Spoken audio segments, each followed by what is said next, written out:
இவங்க அழக்கூடிய அந்த அழுகையை பார்த்தா அல்லாஹ் அனுசினான் அப்படியே அவங்க மேல இறக்கப்பட்டு மொத்த ஹாஜிலே அல்லாஹ் மன்னிக்கிறான். எப்படி மன்னிக்கிறான் அப்படின்னா, அதுல வர்றவங்க 10, 50 வயசு, 30 வயசு, 40 வயசு, 70 வயசு, 90 வயசுல வருவாங்க இல்லையா? அவ வாழ்க்கையில வயசுக்கேற்ப பாவங்கள் நடந்திருக்கும். ஒரு 10 வயசு பிள்ளைக்கு இருக்கிற பாவத்தை விட ஒரு 20 வயசு பையனுக்கு பாவம் அதிகமா இருக்கும். அதிகமா எக்ஸ்ட்ரா பாவம் செஞ்சிருப்பாங்க. 50 வயசு 60 வயசு எவ்வளவு பாவம் செஞ்சிருப்போம்.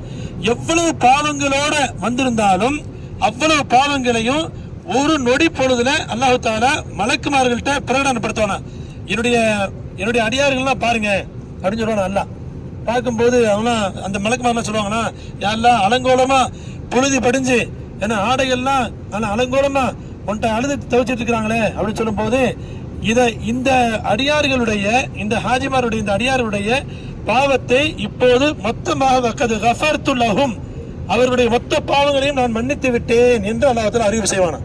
மொத்த பாவம் எப்படின்னா, அன்று பிறந்த பாலன் நபி ஸல்லல்லாஹு அலைஹி வஸல்லம் சொல்லுவாங்க, ஒரு ஹாஜி ஹஜ்ஜை முறையாக நிறைவேற்றி விட்டால் திரும்ப செல்கின்ற பொழுது அன்று பிறந்த பாலகனை போன்று திரும்புகிறார். அப்படின்னா பிறந்த குழந்தை பாவம் அறியுமா?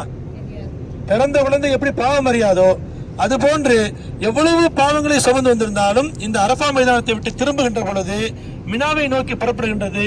பாவமற்ற புனிதர்களாக மனித புனிதர்களாக அவர்கள் திரும்புகிறார்கள் என்று நபி ஸல்லல்லாஹு அலைஹி வஸல்லம் சொன்னாங்க. விசுவாசனம் அது நடக்கக்கூடிய இடம் தான் இந்த இடம். சுப்ஹான் அல்லாஹ் தஆலா. இப்ப நம்ம இஹ்ராம் இல்லாம நிக்கிறோம். இன்ஷாஅல்லாஹ் நம்முடைய வாழ்க்கையில கூடிய விரைவில் ஹஜ்ஜுடைய இஹ்ராமோட இங்க வந்து நிக்கிறதுக்கு அல்லாஹ் கிருபை செய்யணும். துஆ செய்யுங்க. ஹஜ்ஜுடைய இஹ்ராமோட நம்ம எல்லாம் வந்து இங்க நிக்கிறதுக்கு அல்லாஹ் தஆலா பொருளாதார வசதியை கொடுத்து, அல்லாஹ் தஆலா உடல் ஆஃபியத்தை ஆரோக்கியத்தை கொடுத்து நீண்ட ஹயாத்தை கொடுக்கணும். ஹஜ் செய்யாம மரணிப்பதை விட்டு அல்லாஹ் பாதுகாக்கணும். ஹஜ் செய்யாம மரணிப்பதை விட்டு அல்லாஹ் பாதுகாத்து அந்த இஹ்ராமோட வந்து நின்று துஆ செய்யக்கூடிய பாக்கியத்தை அல்லாஹ் தரட்டும். சரி, இப்ப நபி ஸல்லல்லாஹு அலைஹி வஸல்லம் சொன்னாங்க, இந்த அரஃபா மைதானத்தில் அல்லாஹ் எப்ப பாவத்தை மன்னிப்பதாக பிரகடனப்படுத்துறானோ அப்ப ஷைத்தான் தனது தலையில் மண்ணை வாரி போட்டுக் கொண்டு ஓடுவான். அரஃபா மைதானத்தை விட்டு அவன் வருவான், ஷைத்தானும் வருவான். ஷைத்தானும் அரஃபா மைதானத்துக்கு வருவான். அந்த அறிவிப்பை ஷைத்தான் காது கொடுத்து கேட்பான். கேட்ட உடனே அவனுடைய முயற்சிகள் எல்லாம் வீணா போயிடுச்சுன்னு சொல்லிட்டு என்ன செய்வான்னா, மண்ணை வாரி தான் தலையிலே போட்டுக்கிறான். போட்டுட்டு நான் இவ்வளவு காலமா 50 வருஷமா அவனுக்கு எடுத்து வச்சிருந்தேனே, 75 வருஷமா அவனுக்கு எடுத்து வச்சு பாவம் செய்ய தூண்டி தூண்டி பாவத்தினுடைய முடிவு எப்படின்னா விட்டா மௌத்தான நரகத்துக்கு போயிடுவான்.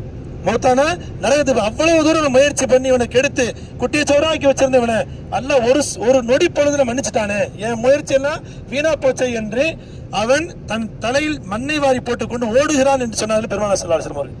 ஷைத்தான் விரண்டு ஓடக்கூடிய, துக்கி வெக்கப்பட்டு அவன் தலை குனிந்து ஓடக்கூடிய இடம் இந்த அரஃபா மைதானம்.